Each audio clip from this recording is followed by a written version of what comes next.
today we have a very exciting and timely topic.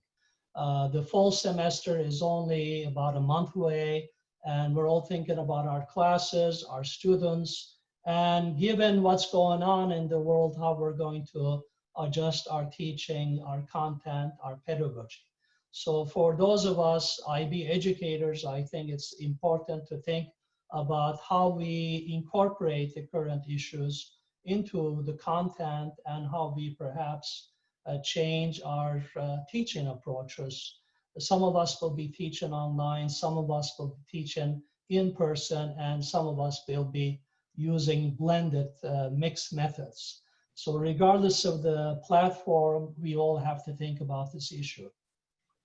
We assembled great speakers, great resource people, sharing their ideas about how we design and teach our IB course, especially the introductory IB course. So today we have Maria Luiza Pinho, also from Georgia State, joining us. Maria is in the classroom a lot. She has a lot of experience interacting with the students.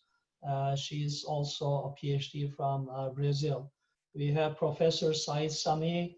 I think everybody in international business knows him, his work. He's a great scholar and a journal editor.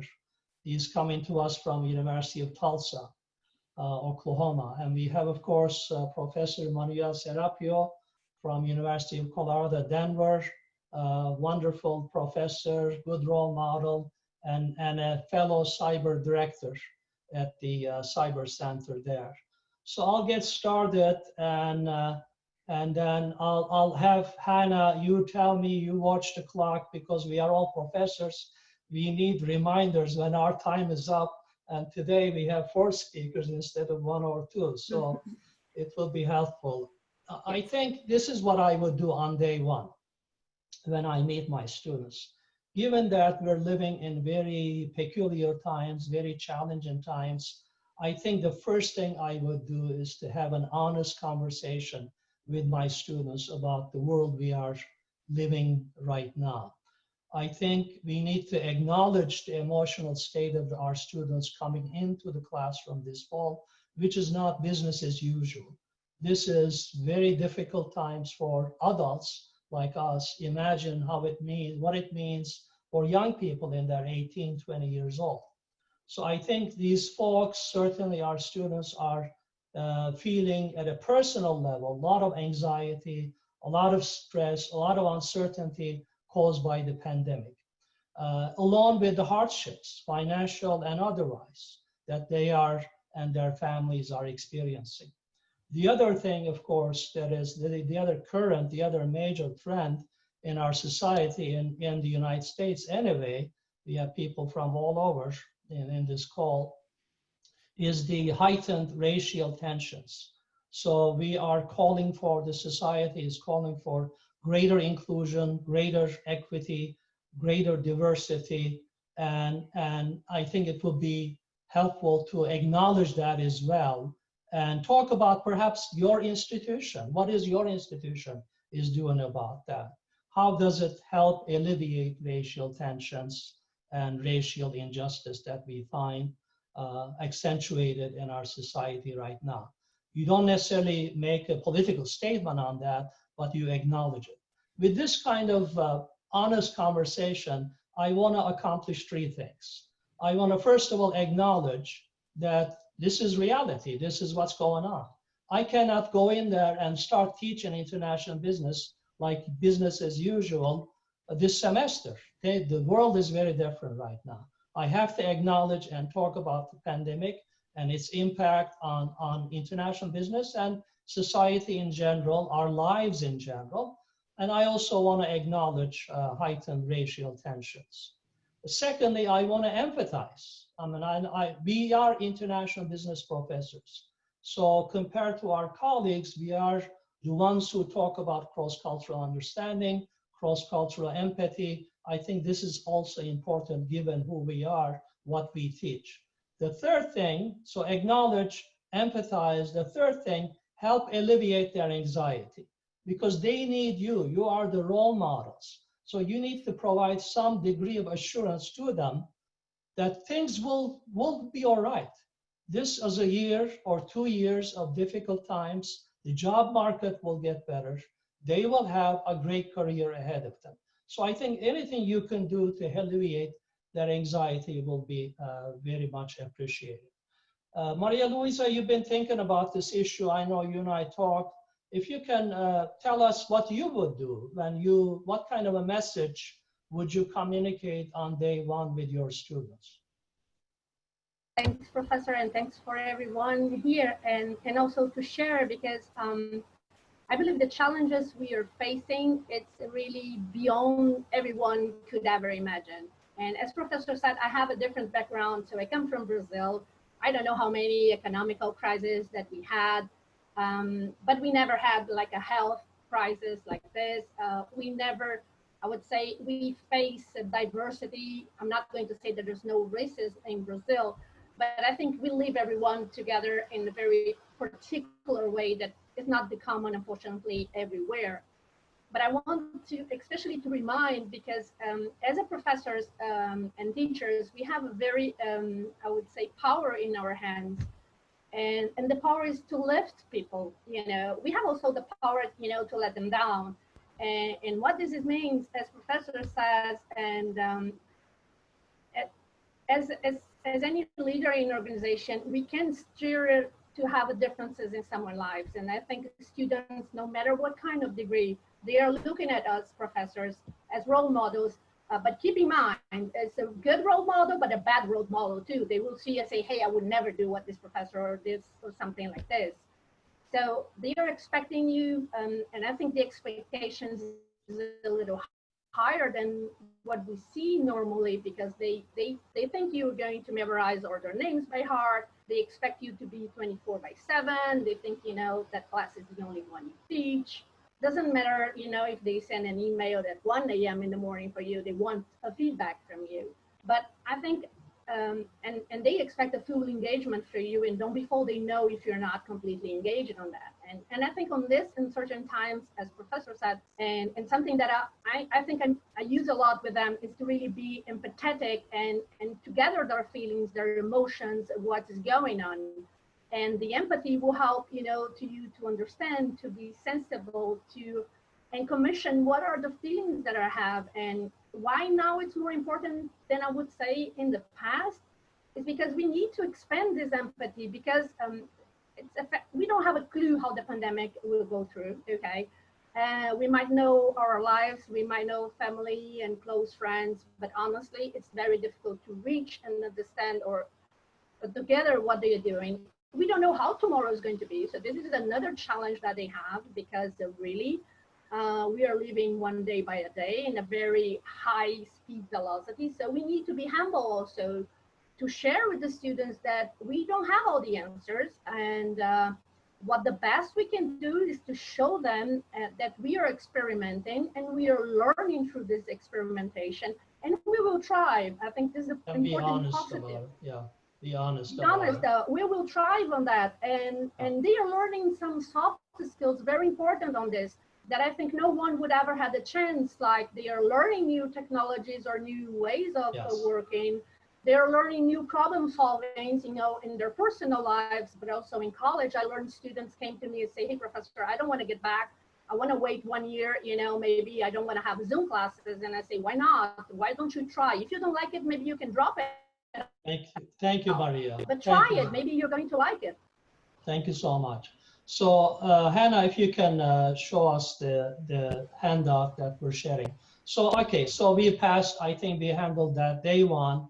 So let's return to our main topic here, how our content and pedagogy changes as a result of the current events. So what we have done, four of us have put together a very useful handout for you that will be available to you all after the session. So this handout is an 8-page, 10-page document. It has 4 columns. One is the, so I think the handout is coming up right now. You had it up there, Anna, just for a second. So it has useful ways in which you can incorporate various topics. We'll just look at the columns first, Hannah.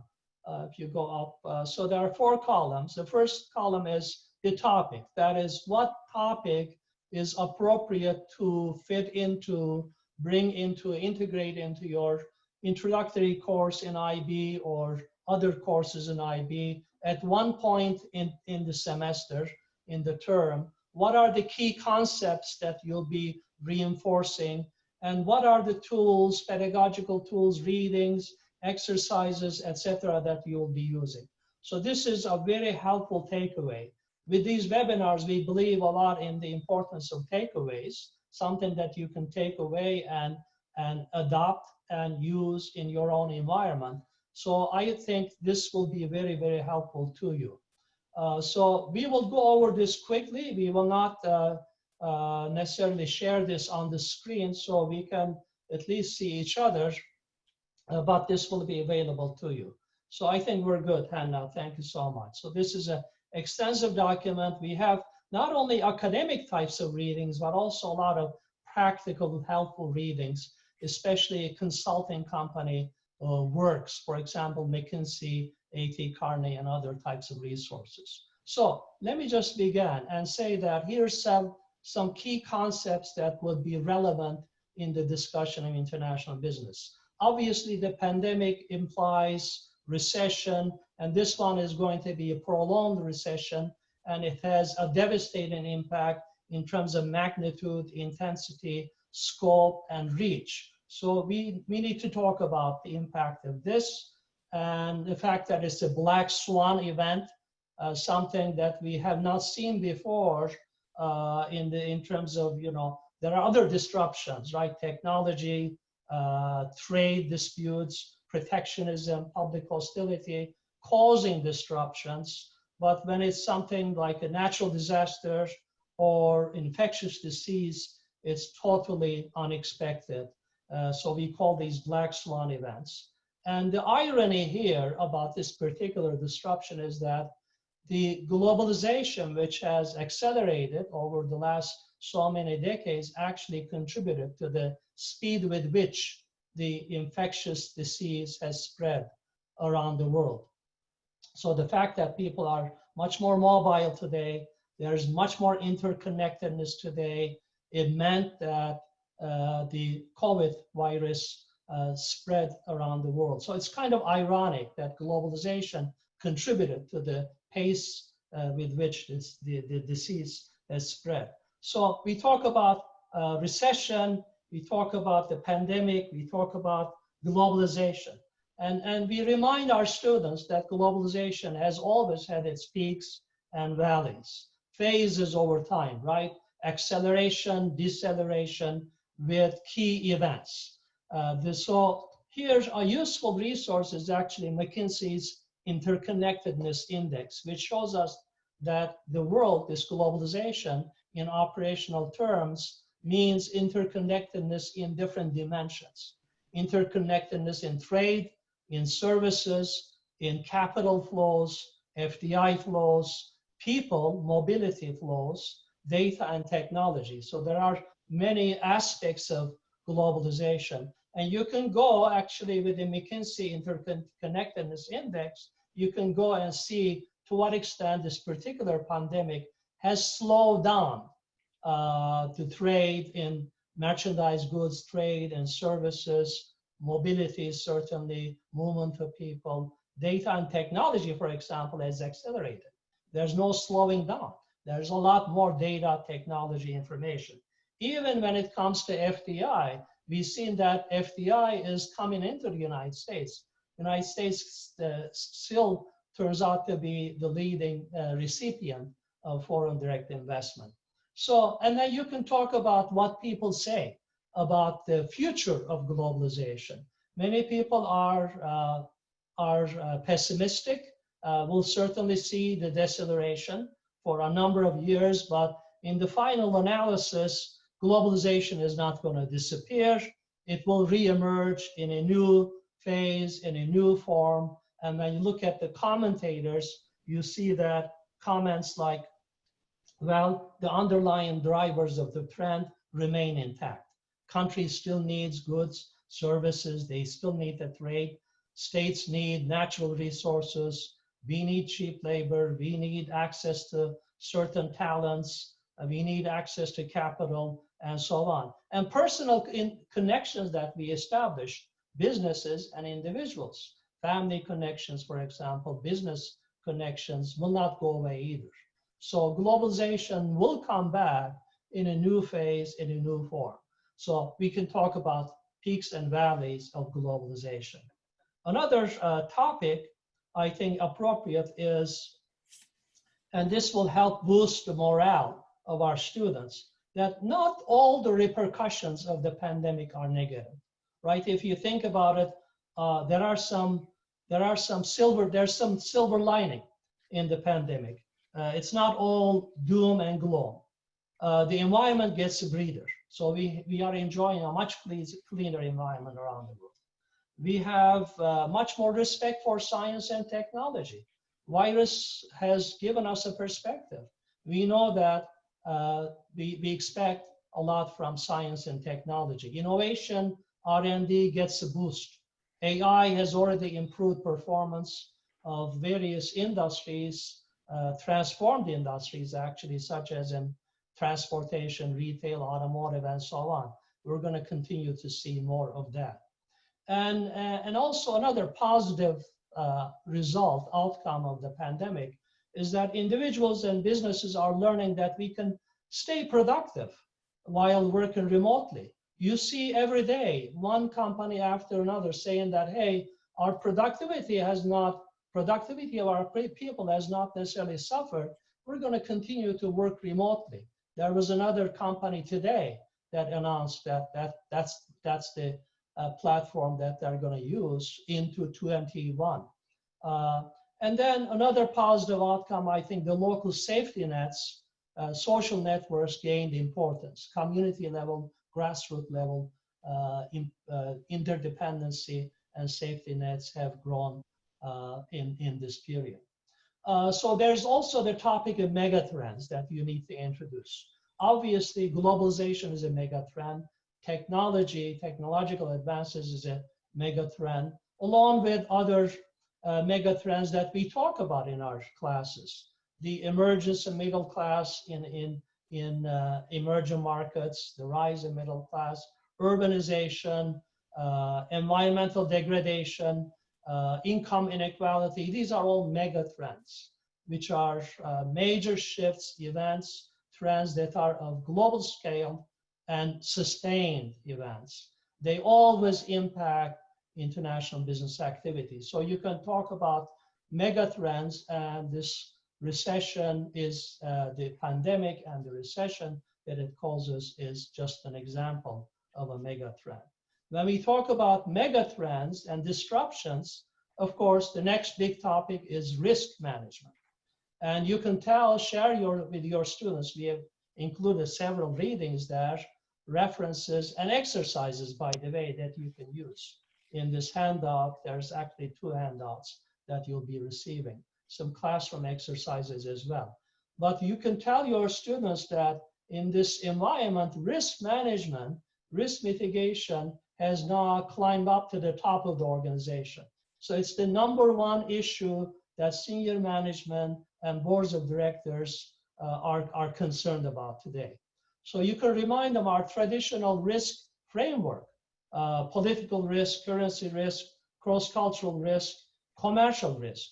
And you can remind them that the pandemic actually affects and heightens all of these risks. So you can talk about, for example, political risk, how it impacts. Well, government overreach, perhaps, is an implication. Trade disputes is an implication. All of a sudden, governments getting into tit-for-tat kinds of clashes, disruptions, and that impacts, obviously, supply chains, trade relationships, and so on. Currency fluctuations may mean implications for repatriation of income that multinationals produce around the world. Cross-cultural implications of the pandemic. For example, dispute resolution. When you have conflicts with your, say, distributors, agents, partners abroad, how do you resolve that? You cannot, these days, you just don't get on the plane and visit them in their country, but you need to find other ways, remote ways of working out these disputes and conflicts. So there is the topic of risk mitigation, risk management, which has also become a key topic that we talk about in international business. So when we talk about risk management, probably the first thing that comes to mind is resilience. So you may want to talk a little bit about resilience, resilient organizations. How do companies doing international business and therefore more vulnerable, right, to these types of risks? Because if you're operating in a domestic market, the only thing you need to be concerned about is commercial risk. You don't have to worry about currency risk. You don't have to worry about political risk. You don't have to worry about, I'm simplifying, about cross-cultural risk. So, but in international, you have all these vulnerabilities. So then the question becomes, how do companies can gain resilience? How can they enhance that capacity to recover quickly from difficulties? What is the process of adapting in the face of adversity? What is positive adaptation in the context of significant adversity? So resilience, agility, strong relationships with stakeholders, proactiveness, these are things that companies are having to learn in order to create a more resilient organization in the face of these adversities and frequent disruptions of dramatic scale. So we see resilience, the importance of resilience, not only at the organizational level, but this is a discussion you can have with your students. How do we create more resilient characters ourselves? How do we become more resilient individuals? So this disruption, I think, offers us the opportunity to reflect, to learn lessons, and rebuild. So how can we demonstrate best practice in building resilience? How do we enhance our problem-solving skills? How do we use self-control, self-discipline? How do we maintain a positive outlook on life? Optimism. This is something we need to reinforce with our students. We want them to be optimists. We want them to maintain optimism, a positive outlook on life, and a sense of community, and grit and hard work. These are things that contribute to resilient individuals. So you may want to assign a couple of readings or even do a couple of exercises in the classroom with respect to building resilience. Then I think another topic is differential impact of the pandemic and the recession that it causes on different industries and different countries. We're definitely going to see a major impact on the emerging markets. Emerging markets and developing countries in particular will feel the pain. For example, in the first 2 months of the pandemic, March and April, some $100 billion of speculative capital left the emerging markets. In first 2 months, $100 billion leaving. So investors leaving, abandoning these markets. So this is just one indication of how hard hit some of these countries will be. Low income, developing countries obviously will be the hardest hit. If you look at the pandemic spending so far, there's something like $8 trillion or more spent in response to the pandemic in the last several months. 7 out of $8 trillion are spent in the G20 countries. So not much. The developing countries do not have the resources to spend that kind of money. So that means about 65% of the world population are on their own without necessarily the stimulative resources. Unemployment will increase even more in developing countries, and you're going to see a lot more poverty around the world. You have typically some 736 million people around the world in poverty. This number is going to certainly increase. A couple of other things which you can bring into the discussion of how the pandemic and the global recession is implying international business. Of course, the implication for supply chain is very direct, and we have seen that already. Some companies have responded better to the supply chain disruptions. Others have not done so well. Here, the point I want to make is the importance of investments that you make as a buyer organization, let's say in the United States, in your suppliers. If you are invested in your suppliers, if you have supported them over the past so many years, if they are really committed to you, then you're going to be much less impacted by the disruptions. They're going to be much more loyal to you. So the degree to which you are embedded with the supplier, and perhaps if you're thinking about a multinational, you're thinking about embeddedness in the local community. If you're Coca-Cola and you're well integrated, embedded in the local economy, then you have less to fear. You're not just a fly-by-night organization, but you have contributed a lot to the local community. So a final topic there, and I'll give a chance to my distinguished colleagues also share some ideas, is managing relationships with your global network, whether they're suppliers, subsidiaries, customers, intermediaries. All that implies that you're going to be working remotely now. So the difficulties of that, you can run some classroom exercises. We suggested some as well. So with that, let me turn to Saeed.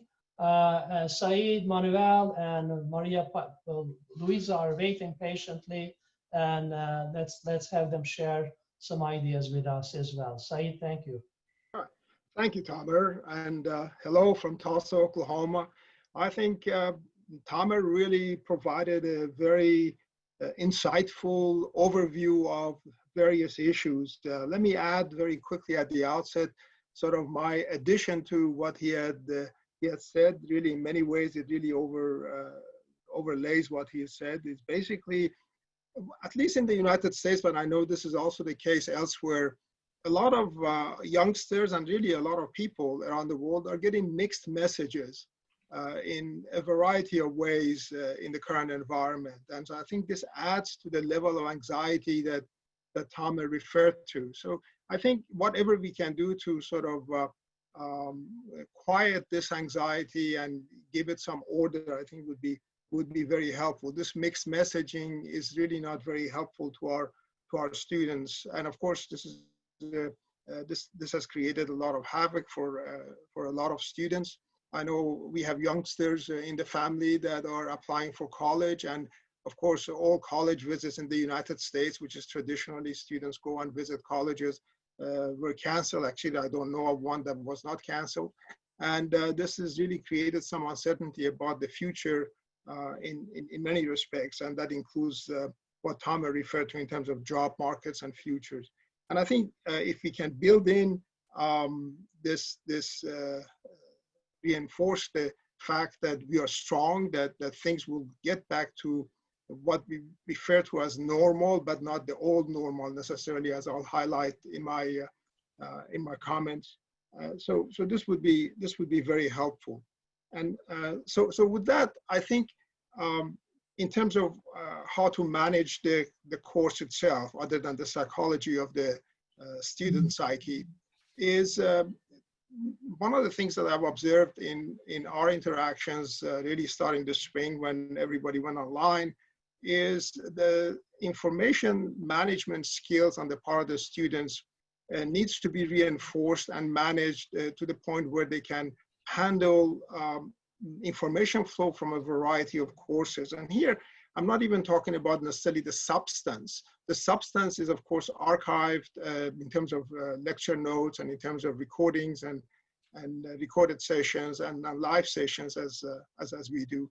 But just in terms of assignments, what's due, exams, and the pedagogy that goes in the course, we find that reinforcement is much more necessary in what I refer to in an environment that students are really not accustomed to functioning in.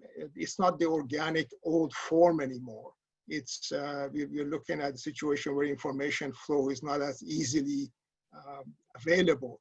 And so it really falls back on us to make sure that issues are repeated and reminders are sent by email time and again, encourage them to maintain an active calendar in which they enter all the critical information so that they are up to date on what's going on. Of course, there are a lot of other nuances in terms of teaching online, which goes beyond the amount of time that we have to discuss all the details, but I'm happy to address any additional questions that may come up. But this information management, I think, is one that stands out, and frequent or more frequent communications is something that I really did want to bring up. Beyond that, and again, this really overlays and overlaps with many of the points that Tamer stressed. I look at the pandemic as more of an external disruptive force. It's an environmental force, it's disruptive, it's radically different. And it's, if we frame it in this format and see, okay, well, under normal conditions, what did we do? We examined the internal forces within the company. We looked at the external forces, culture, economy, and so on, technology. And anytime there's been a radical or disruptive change, it's created havoc either for the entire economy or for an industry or for a number of companies within an industry. And of course, this is more holistic. It's prolonged, and we don't have really an end in sight per se, but we are hoping that there is an end in sight. But nevertheless, it's an external force. So the question is, how do we manage this best as an external force? Well, my suggestion, and in terms of what I do, is what I'm going to do actually starting this fall, is to leverage some of the experiences that we have had in past experiences. For example, the Tohoku tsunami, the Fukushima accident in 2011, caused a great deal of havoc in the supply chain of major auto manufacturers. As it turns out, a lot of auto parts suppliers are actually situated in the Tohoku region, and many of them were affected. That cut the supplies short for a lot of Japanese manufacturers, including Toyota and Nissan. And in addition, there were other global companies like Merck of Germany that its sole supply source for Zerilac, which is an element that they add to paint for that shimmer effect or that metallic look. They had no other way to get that. And so they learned from that. And this is, again, the resilience that companies need to build in their structure, is to keep higher inventories distributed in more locations and rely on manufacturing sites, more than one manufacturing site. So that's the way they addressed it and learned from that. Not all companies learned from that. Some companies thought that was a one-off kind of a deal, and as long as they ride it, they'll be okay. And of course, this is really not the case, as we are experiencing another change in a very different form. I look at technologies that cause havoc as an external force, artificial intelligence, virtual reality, 3D printing. All of these are introducing major changes in how we do things. How do we make models and small production of products, to 3D printing, which we did not have access to before. Japan in particular is heavily affected by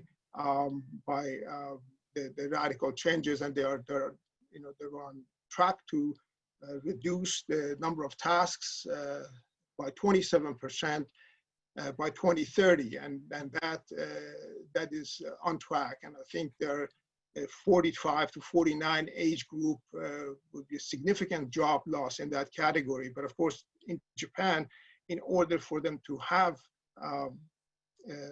maintain the economic growth that they rely on, is to increase productivity significantly. And given the lack of the population increase, they need to rely on automation to achieve that. Other countries like Spain, Greece, Germany are equally affected by this.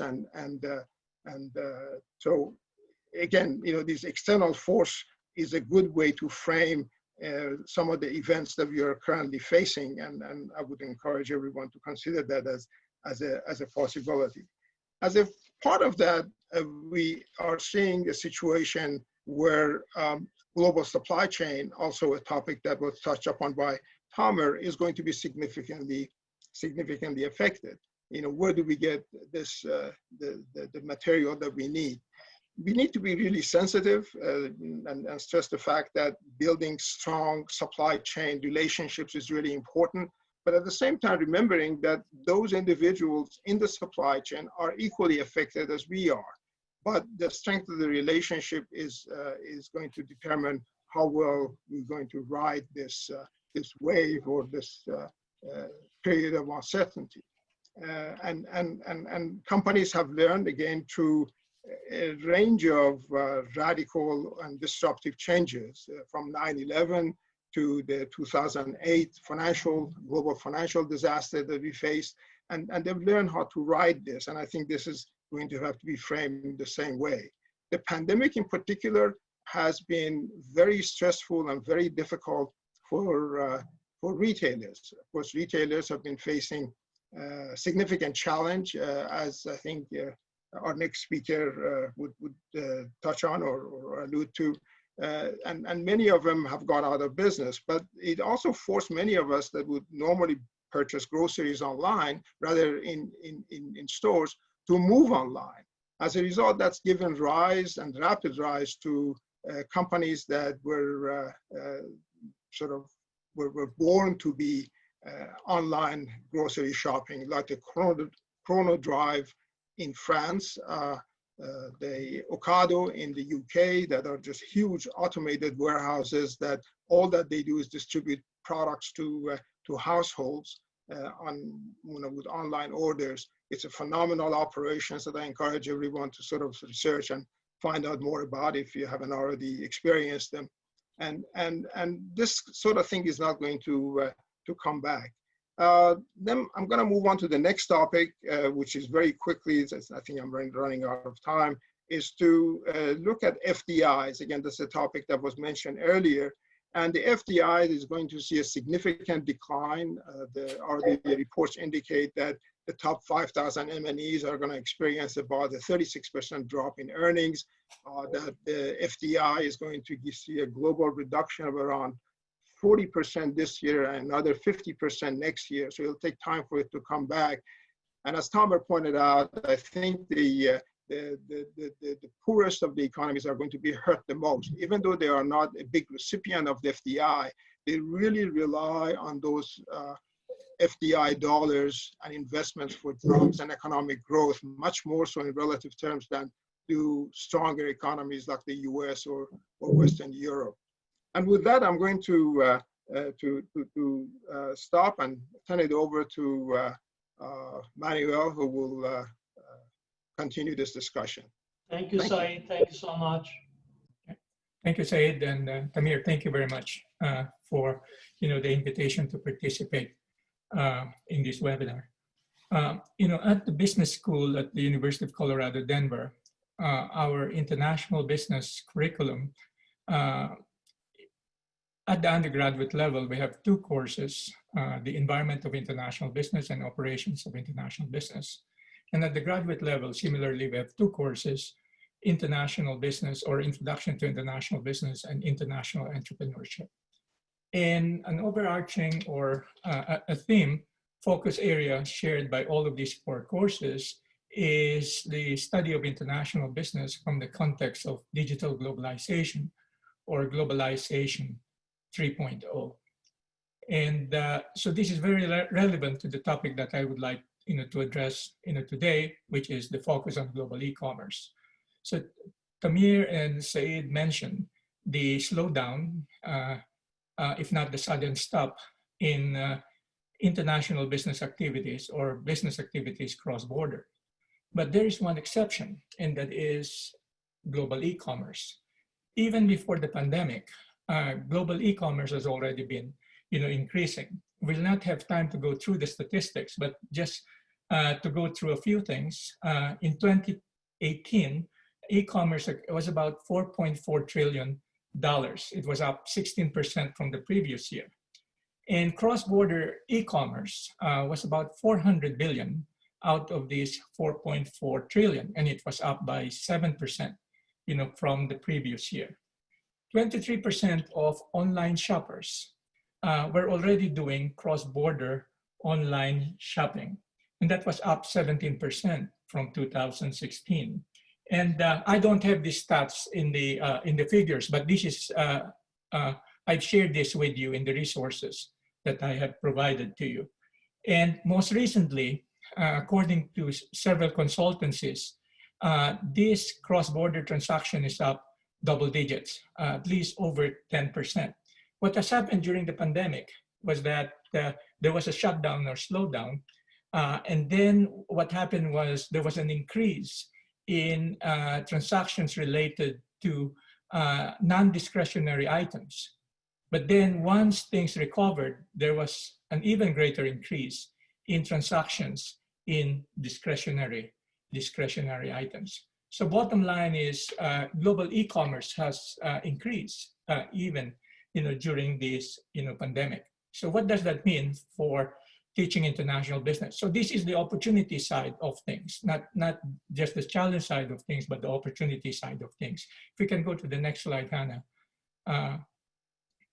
So what can we do? How do we incorporate this in our courses in international business? Well, if you're looking at the IB environment module, you may want to emphasize this and talk about growth of cross-border e-commerce and emphasize that the decline in FDI, the decline in trade has been offset or will be offset by an increase in cross-border e-commerce, not just during the pandemic, but many experts are predicting this will happen even after the pandemic.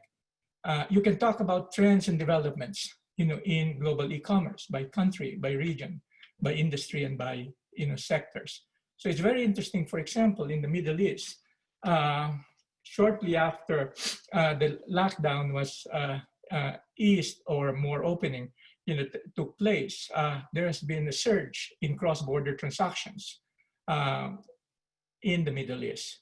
Another thing that you can do is you look at the IB operations module and talk about cross-border e-commerce as route to market.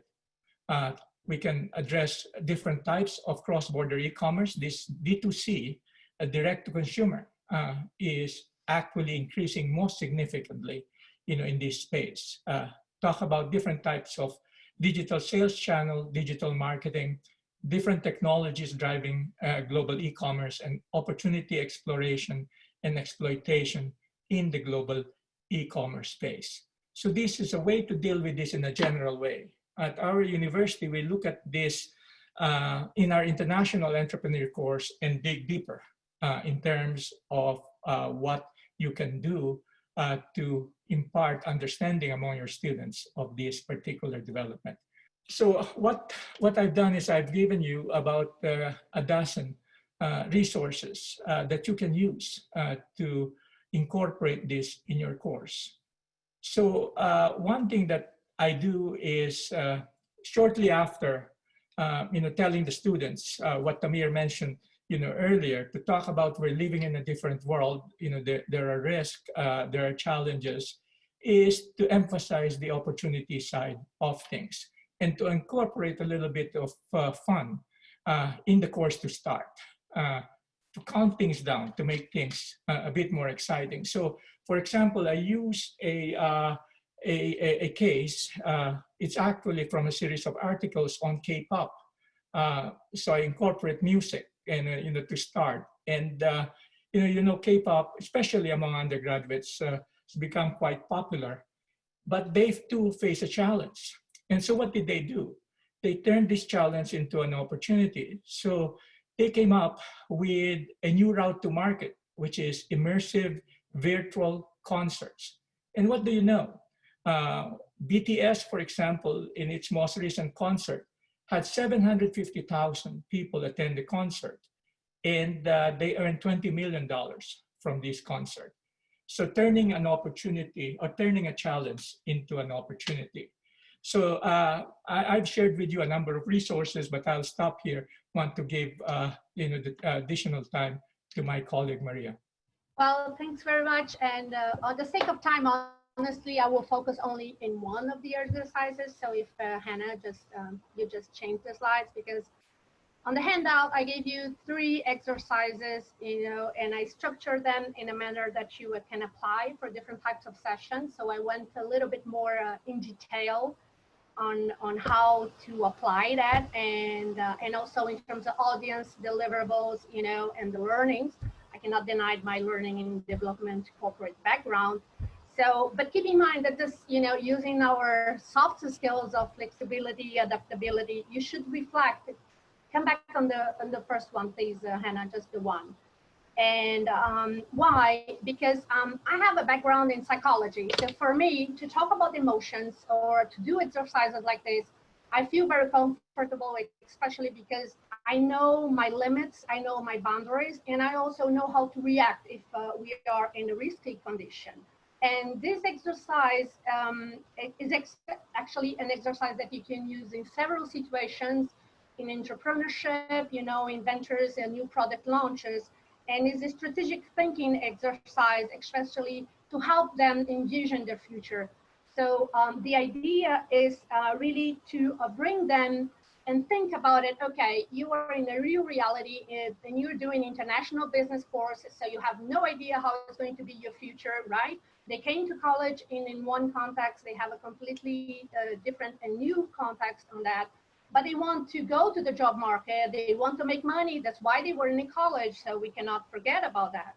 So the first step is to help them to think about how it's going to be the future of work when they graduate, okay? And probably it's a very blurry image in their minds, and what kind of job market they will have, unemployment, all this stuff.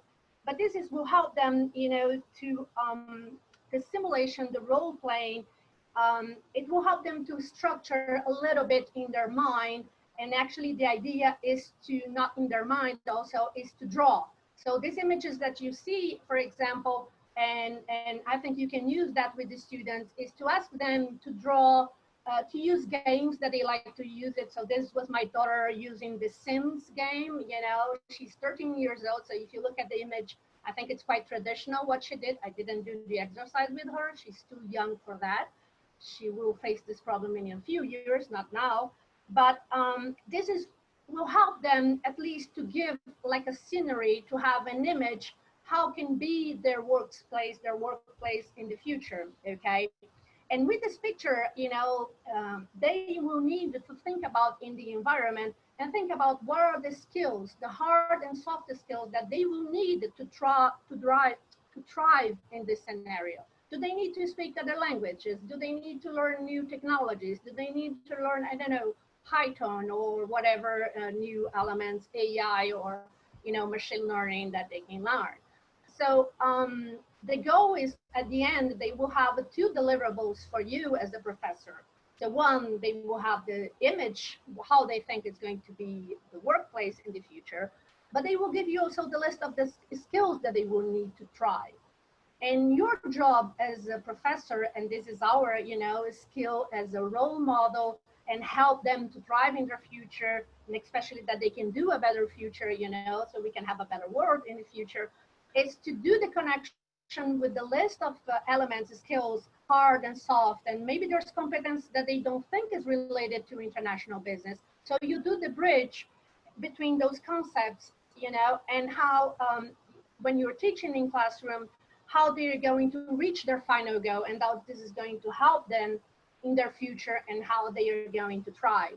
So this is a good exercise to show them, I would say, a little about resilience and how you can build this grit and this hard work, because you're building scenarios. You have no idea how it's going to be, okay? It's a little bit like a strategy when you do. You're foreseeing the future that you wanted to reach down there, but maybe not going to help.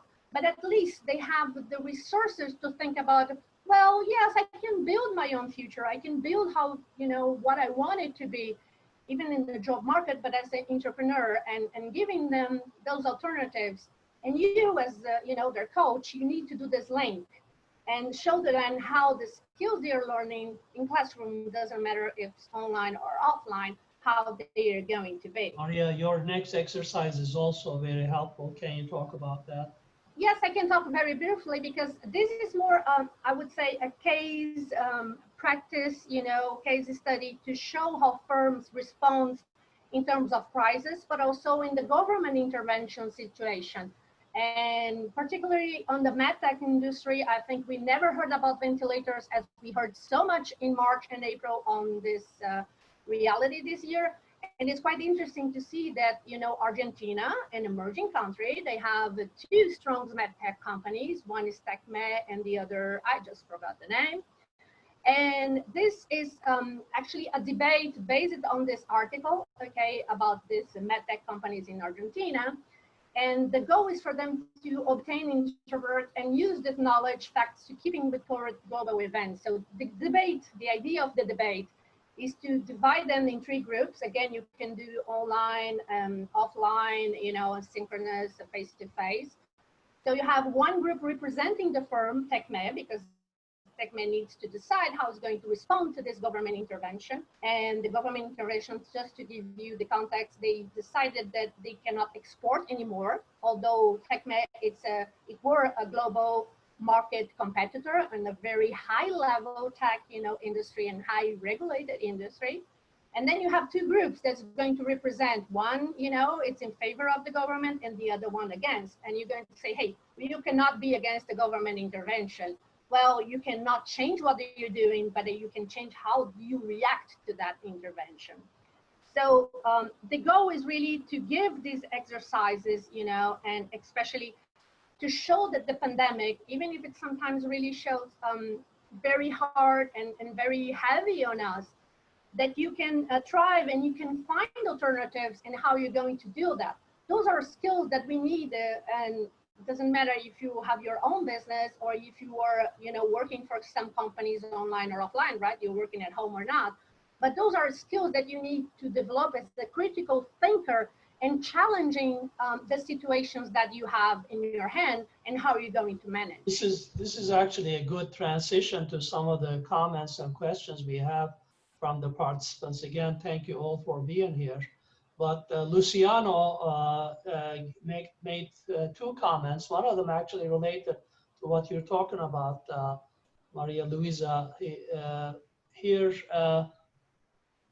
So she's saying to give them a light of hope for the future, should we highlight the fact that pandemic will open up opportunities for entrepreneurs, help break barriers, and reimagine business with the increased support of information solutions. Precisely right. I think that's a very thoughtful comment.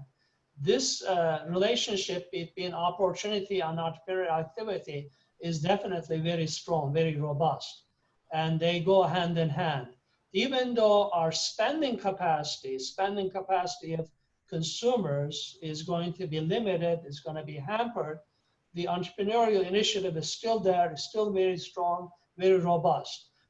We had an international student return from his home country 2 months ago and said that, look, when we were talking about shortages of face masks and face shields and so on, in my country, entrepreneurs were so quick to respond to the opportunities. These things were being sold on the street by the street vendors in ample quantity and relatively good prices. So that's a very good point that you're making about the positive aspects, repercussions of the pandemic.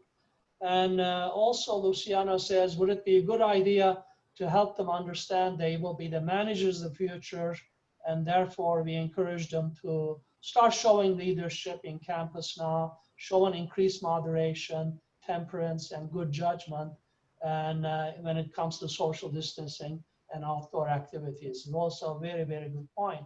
I think the leadership is also a very good discussion in the context of international business, because the real good leaders will emerge in periods of difficulty, periods of heightened challenges. And there's a very good article in McKinsey Quarterly again. I would suggest as a general rule that folks teach in international business don't just stay with the textbook and journal academic articles, but McKinsey, Ernst & Young kinds of consulting companies have plenty of research which you can bring into the classroom, very nice white papers, excellent graphs, and McKinsey actually leads in that. These are all publicly available to us as resources to use in the classroom. Yeah, I think, emphasizing that, as you mentioned earlier, opening new opportunities, for our students. So especially for the young generation, a key result of this pandemic is increasing poverty. And so international social entrepreneurship, for example, is an area that many students are interested, in going into. So I think there are ways, for students to see, the other side of this, other end of this, and into a brighter future. So I think in line with what Manuel said, and and I think entrepreneurship, but also you can talk about digital entrepreneurship and all the new business that are coming through. We just have the AIB 2020 online with a completely new platform to have events online that we never had in the past. So I think this can give us also our students to show, well, yes, there's a crisis. We cannot change that. And so we have to live with that. But we need to find the alternatives to thrive on that. So I think this is something that will build on them, this ability, and I think emerging countries, we are very experienced on that. You are always rebuilding yourself. You're always, coming back from a difficult situation. And I think this is something not all the countries have lived it before. So they have the chance to really learn this new skill to really solve new problems and be proactive on that. So not sit and wait for the others. Thank you, Maria. Saeed? And just very quickly, I want to endorse, I think, what was said in terms of the opportunities presented through these sorts of radically different external forces.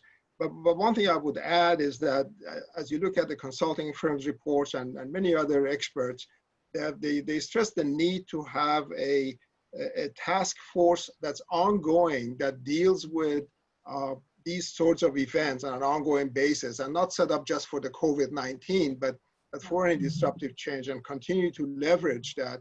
The winners and losers are not going to be the same. So the opportunities that are created are not necessarily going to be exactly with the same companies that lose a market and so on. So that's important to keep in mind. But I think the task force issue is going to be very, very helpful in staying on the top of things and making sure that all the measures are undertaken that need to be undertaken.